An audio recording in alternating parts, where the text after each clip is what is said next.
시청자 여러분 반갑습니다. 지난 제16회에서는 12정탐꾼 중에 10정탐꾼이 아주 슬픈 불신의 보고를 함으로써 반역이 일어나는 그런 역사를 보았습니다. 이번 제17회에서는 드디어 그들의 반역이 바로 영원한 복지 가나안 입구에서 되돌아설 수밖에 없는 이런 결과를 가져오는 그 역사를 보게 되겠습니다. 자, 여기 지도는 시나이 반도 북편의 현재 지형입니다. 바로 고센 땅 숲곳과 지금 이제 가나안에 들어가려고 하는 가데스 바네아 그 사이는 직수거리 한 250km 정도로 일주일 정도면 여기 갈 수 있는 거리였습니다. 근데 그곳을 시나이 반도를 돌아서 아라비아 미디안 광야로 돌아서 1년 2개월 만에 드디어 이제 이 가데스 바네아에 도착했습니다. 그것은 애굽의 노예로 살던 이스라엘 백성을 연단시키고 또 제도를 정비할 필요가 있어서 가나안 복지로 가기 전에 훈련을 시킨 것인데, 그러나 1년 2개월이 후에 도착했는데도 믿음도 그들의 행위도 준비된 것이 없었습니다. 바로 오른쪽 위에 노란 부분, 바로 가데스 바네아 지역인데요. 다음 면에서는 이 지금 현장, 이 무대가 되는 이 지역을 좀 자세히 보겠습니다. 바로 이 지도가 그렇습니다. 가데스 바네아 지역인데요. 지금 저기 팔레스타인 가자지구 라파와 가데스 바네아와 또 오른쪽에 브엘세바라고 하는 성경에서 이 모세의 동네, 아니 아브라함의 동네로 알려진 이 브엘세바, 여기가 근 정삼각형 한 60km 거리의 전삼각형을 이루고 있고, 바로 이 가데스 바네아가 지금 가나안 땅으로 들어가기 최적인 그런 장소입니다. 사실 이것이 현재 우리가 볼 수 있는 지도들입니다.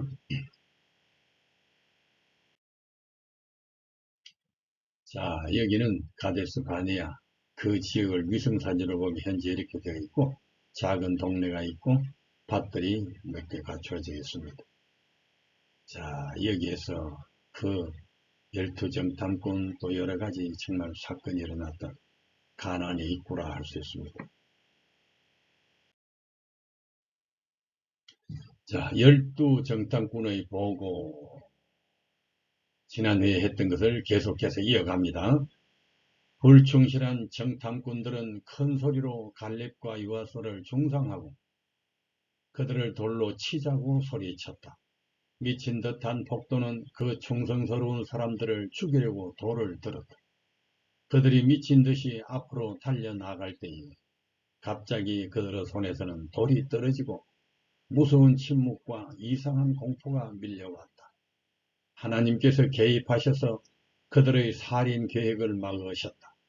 타오르는 빛과 같은 그분의 임재의 영광이 성막을 비췄다. 백성들은 모두 여호와의 징조를 바라보았다. 그들보다 더 강하신 분이 나타나셨고 아무도 감히 반항을 계속하지 못했다. 불길한 보고를 가져온 정탐꾼들은 공포에 움츠려들어 숨을 죽이고 그들의 장막을 찾아 들어갔다. 이제 모세는 일어나 성막으로 들어갔다. 여호와께서 그에게 내가 전염병으로 저들을 쳐서 멸하고 너로 그들보다 크고 강한 나라를 이루게 하리라고 선언하셨다. 그러나 모세는 그의 백성들을 위하여 탄원하였다. 모세는 백성들을 멸하고 그를 더 강한 나라로 만드시겠다는 제안에 동의할 수가 없었다. 모세는 하나님의 긍휼하심에 호소하여 말하였다. 구하옵나니 이미 말씀하신 대로 주의 큰 권능을 나타내옵소서.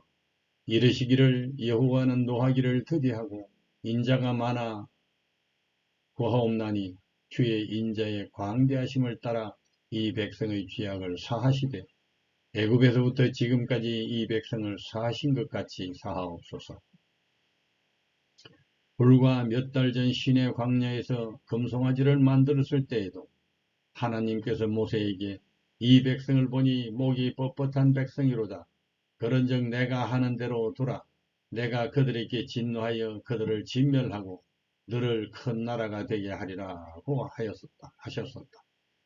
그때도 모세는 그러나 이제 그들의 죄를 사하옵소서. 그렇지 아니하시오면 원하건대 주께서 기록하신 책에서 내 이름을 지워버려 주옵소서라고 간청했었다. 이렇게 반복적으로 하나님을 배반하고 자기를 죽이려 하는 자들을 자기 목숨을 바쳐서 보호하려고 하는 모세의 기도가 아버지 저들을 사하여 주옵소서 자기들이 하는 것을 알지 못함이니이다 라고 하신 십자가상의 주님의 기도의 모형이다. 여호와께서 모세의 기도에 응답하셔서 이스라엘 백성을 그 적석에서 멸망시키지 않겠다고 약속하셨다. 그러나 그들의 불신과 비겁함 때문에 그분은 그들의 원수를 정복하기 위하여 능력을 나타내실 수가 없으셨다. 그런 거로 그분은 당신의 긍휼하심으로 그들에게 단 하나의 안전한 길인 홍해 쪽으로 되돌아가라고 명령하셨다. 이 반역의 속성. 백성들은 반역하여 스스로 저주의 잔을 다 채우고 말았다. 우리가 이 광야에서 죽었다면 좋았을 것을 하고 부르짖었었다. 이제 그 소원이 허락되었다. 여호와께서 말씀하셨다. 너희 말이 내 귀에 들린 대로 내가 너희에게 행하리니 너희 시체가 이 광야에 엎드질 것이라. 너희 20세 이상으로 계수함을 받은 자 전부가 이 광야에서 죽으리라. 그러나 너희가 사로잡히겠다고 말하는 너희의 자녀들은 내가 인도하여 드리리니 그들은 너희가 싫어하던 땅을 보리라. 그리고 갈렙에 대하여 내 종 갈렙은 그 믿음이 그들과 달라서 나를 온전히 쫓아선즉 그의 땅으로 내가 그를 인도하여 드리리니 그 자손이 그 땅을 차지하리라고 말씀하셨다. 정탐꾼들이 40일간을 그 여행에 소비한 것처럼 이스라엘 무리는 40년 동안 광야에서 방황하게 될 것이었다. 모세가 하나님의 결정을 백성들에게 전달했을 때에 그들의 분노는 비탄으로 변했다. 그들은 그들이 받을 형벌이 공정함을 알고 있었다. 불충실한 열 정탐꾼은 하나님께서 내리신 전염병에 걸려서 이스라엘 회중의 목전에서 죽었고 백성들은 그들의 운명에서 자기들의 파멸을 볼 수 있었다. 그들은 지금에야 그들의 죄된 행위를 성실히 회개하는 것처럼 말했다. 그러나 그들은 저들의 망언과 불순종을 슬퍼하기보다는 오히려 그들의 악한 행동에 따르는 결과를 슬퍼한 것뿐이었다. 여호와께서 당신의 명령을 철회하지 않으신다는 것을 알았을 때에 그들의 고집은 다시 머리를 쳐들었으며 그들은 광야로 돌아가지 않겠다고 선언하였다. 모세가 하나님의 권위를 받들어 그들에게 다시 광야로 돌아가려고 명령했을 때에 이러한 반역이 다시 일어났다. 이스라엘 백성이 40년 동안 가나안에 들어갈 수 없다는 하나님의 명령은 모세와 아론은 물론 갈렙과 여호수아에게도 참으로 쓰라린 실망이었다. 그러나 그들은 한마디의 불평도 없이 하나님의 뜻을 받아들였다. 그러나 하나님의 처사를 불평하고 애굽으로 돌아가겠다고 하던 사람들은 그들이 멸시하던 축복들이 저들로부터 거두어졌을 때에 울며 크게 슬퍼하였다. 그들은 까닭없이 불평하였으니 하나님께서 그들에게 울 이유를 이제 주셨다. 만일 그들이 자기들이 행한 죄를 슬퍼했더라면 이런 선고는 내리지 않았을 것이었다. 그러나 그들은 재앙에 대해서 슬퍼하였지만 그들의 슬픔은 회개가 아니었으므로 그들에게 내린 선고를 역전시킬 수가 없었다. 3. 아모리 침공 또 어깃장. 백성들은 그 밤을 통곡으로 보냈으나 아침이 되었을 때 한 가지 희망을 갖게 되었다. 그들은 그들의 비겁한 행동을 속지하기로 결심했다. 그런데 그 방법이 하나님께서 올라가 그 땅을 취하려고 명령하셨을 때에 그들은 그 명령을 거절했듯이 이제 그분이 퇴각하라고 그들에게 지시하셨을 때에 전과 동일하게 반역적인 것이었다. 그들은 그 땅을 점령하여 처음의 명령을 수행하며 하나님께서 그들의 행함을 받으시고 광야로 돌아가라는 명령을 변경하실지도 모른다고 선동했다. 하나님께서는 그분이 정하신 때에 그 땅에 들어가는 것이 그들의 특권이요 의무였다. 그러나 그들의 고의적 태만으로 그 허락은 철회되었다. 사탄은 그들을 가나안에 들어가지 못하게 함으로 자기의 목적을 달성했다. 그리고 사탄은 이제 하나님의 검령이 내린 지금에 와서는 또 그것을 거절하도록 그들을 부추겼다. 그리하여 대기만자는 그들로 두 번째 반역을 선동했다. 그들은 처음에는 하나님의 능력을 신뢰하지 않았었다. 그러나 이제 그들은 하나님의 도움 없이 자신들의 힘으로 성취하여자 대담하게 나섰다. 그들은 우리가 여호와께 범죄하였사오니 우리 하나님께서 우리에게 명하신 대로 우리가 올라가서 싸우리이다 하고 이상한 논리를 폈다. 그들은 죄로 인하여 그처럼 몹시 눈이 어두웠다. 여호와께서는 올라가서 싸우라고 그들에게 결코 명하지 않으셨다. 그분의 의도는 그들이 전쟁으로 그 땅을 얻는 것이 아니라 그분의 명령에 절대적으로 순종함으로 얻는 것이었다. 이스라엘 백성들은 하나님의 경고에 아랑곳하지 않고 가나안 정복을 시도하고자 준비를 갖추었다. 갑옷과 전쟁 무기로 무장했으므로 그들 나름으로는 싸우기 위하여 잘 준비된 것으로 여겼다. 그러나 하나님과 믿음의 종들이 볼 때에는 슬프게도 그들에게 많은 결함이 있었다.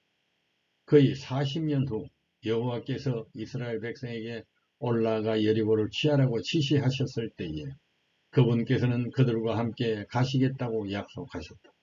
그때 그분의 율법을 넣은 법궤가 그들 군대의 선두에서 행진하였다. 그분이 임명하신 지도자들이 하나님의 지휘하에서 그들의 행진을 지도해야 했다. 그 같은 지도하에서는 그들에게 어떠한 해도 닥칠 수 없었다. 그러나 지금은 그들이 하나님의 명령과 지도자들의 엄한 제지를 거역하고 법궤도 없고 모세도 없이 원수의 군대와 싸우러 나아갔다. 비상경보의 나팔소리가 울리자 모세는 급히 그들의 뒤를 쫓아가 너희가 어찌하여 이렇게 여호와의 명령을 범하느냐. 이 일이 형통치 못하리라. 여호와께서 너희 중에 계시지 아니하니 올라가지 말라. 너희 대적 앞에서 패할까 하노라. 아말렉인과 가나안인이 너희 앞에 있으니 너희가 그 칼에 망하리라고 경고하였다.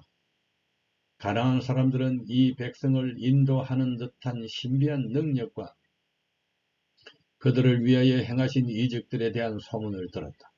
그들은 이상한 침략자들을 물리치기 위하여 강한 군대를 소집하였다.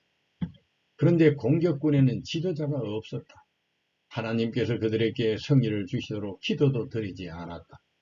오직 그들은 그들의 운명을 역전시키든지 아니면 전쟁에서 죽는다는 필사적인 혈기로 출발하였다.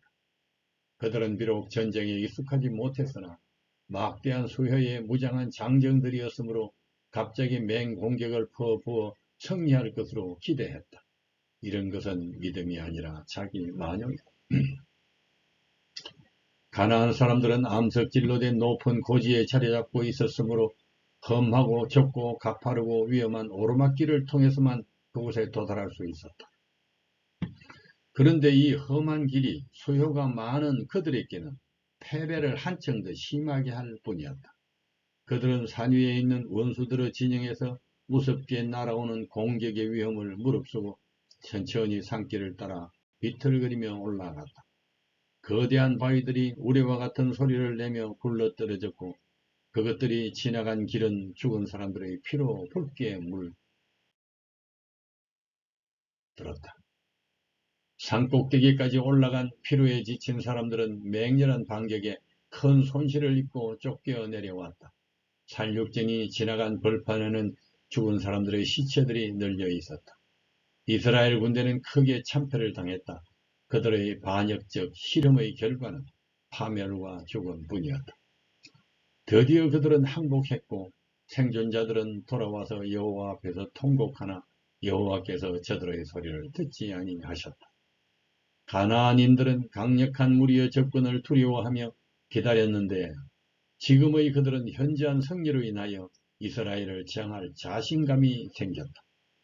그들은 그분의 백성을 위하여 하나님께서 행하신 기사에 관하여 들은 그동안의 소문이 모두 허위라고 여겨 더 이상 그들은 두려워할 이유가 없다고 생각했다.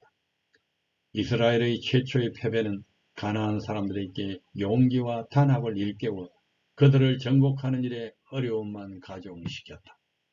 이스라엘 백성들은 패배하고 물러나 그들의 무덤이 될 것이 뻔한 광야로 들어가는 길밖에 별 도리가 없었다.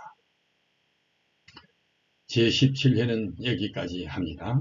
다음 제18회는 모세의 사촌인 고라가 대담한 반역을 하므로 정말 전혀 없이 더 역경이 가중되는 모습을 보게 되겠습니다. 감사합니다.